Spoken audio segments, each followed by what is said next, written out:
Halo semuanya, perkenalkan nama saya Ferry Sanusi dengan NIM 182210141. Di sini saya akan menjelaskan mengenai 10 saluran komunikasi nonverbal. Terdapat 10 saluran komunikasi nonverbal, yaitu facial displays, eye behaviors, movement and gestures, touch behaviors, vocal behaviors, the use of smell, the use of space, physical appearance, the use of time, dan the use of artifacts. Kita mulai dari facial displays. Berkomunikasi lewat wajah dapat lebih banyak menyampaikan informasi daripada melalui saluran lain pada tingkah laku nonverbal. Nah, prinsip ini didukung oleh 3 fungsi penting pada facial displays. Yang pertama ada identity. Di sini penampilan wajah merupakan hal yang paling sering digunakan untuk mengetahui identitas seseorang. Karena ya mudah diingat, misalkan pada KTP dan juga ketika bagaimana teman kita mengingat wajah kita, mengingat kita melalui wajah. Dan yang kedua adalah attractiveness. Ada dua hal. Yang pertama adalah simetri. Simetri ini merujuk pada tingkat kesamaan antara kiri dan kanan wajah, seperti pada gambar.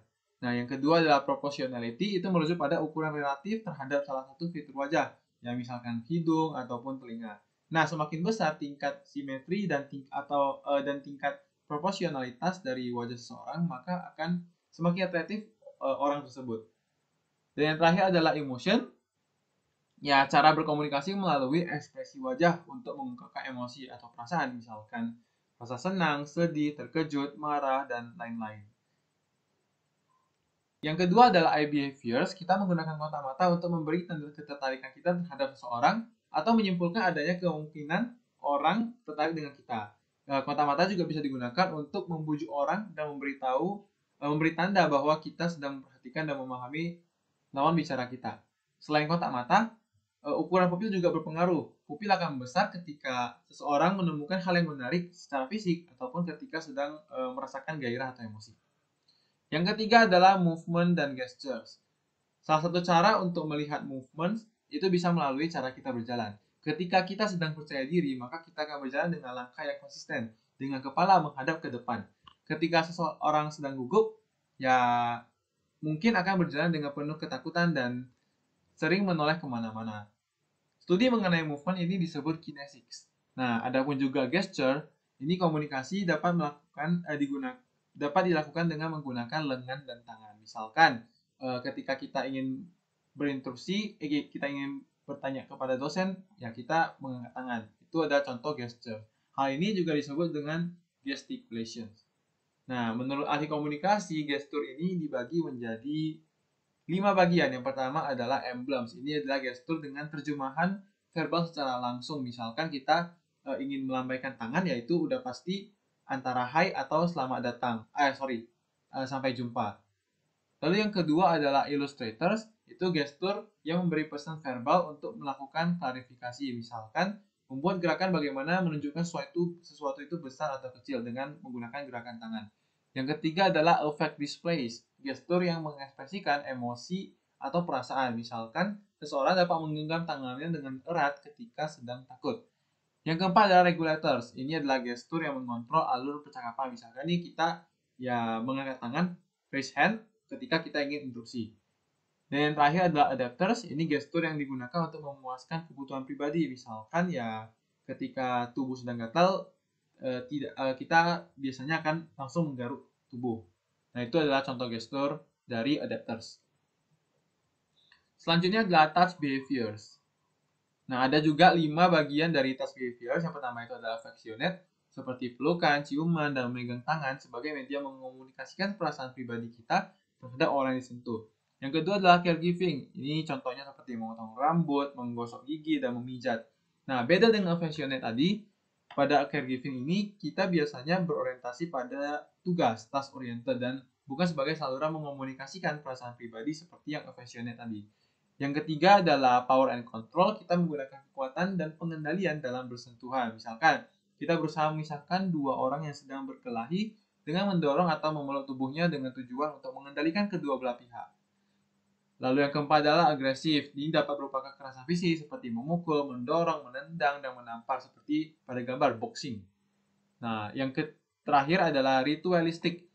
Sentuhan sebagai bagian dari tradisi atau adat istiadat. Seperti misalnya berjabat tangan. Selanjutnya adalah vocal behaviors. Nah, vocal behaviors ini ada beberapa aspek, ada 9 aspek nonverbal dari suara. Yang pertama adalah pitch atau nada, ada inflection, volume, rate, filler words. Filler words ini ya sebuah kata yang biasa kita ucapkan ketika kita ingin berhenti sejenak atau sedang belum kepikiran nih mau ngomong, mau berbicara apa, dan kita juga memberi tanda bahwa kita itu belum berhenti tapi kita masih mau melanjutkan percakapan. Nah, contohnya itu seperti atau ya seperti itu. Terus ada pronunciations, artikulasi, aksen, dan juga silence. Yang keenam adalah the use of smell. Nah, penciuman juga itu mempengaruhi reaksi kita ketika berkomunikasi. Nah, ada dua fenomena penting. Yang pertama adalah memories. Ini contohnya aja ketika misalkan nih waktu kecil kita membeli buah durian dan ketika kita mencium aroma durian itu kita tidak menyukainya. Nah, suatu ketika teman kita ingin menawarkan es krim rasa durian. Nah, karena kita mendengar kata durian, kita langsung teringat dengan masa kecil kita ketika kita tidak menyukai bau tersebut. Maka ya udah pasti kita akan menolak pemberian penawaran es krim durian tadi. Seperti itu, memories. Yang kedua adalah sexual attraction.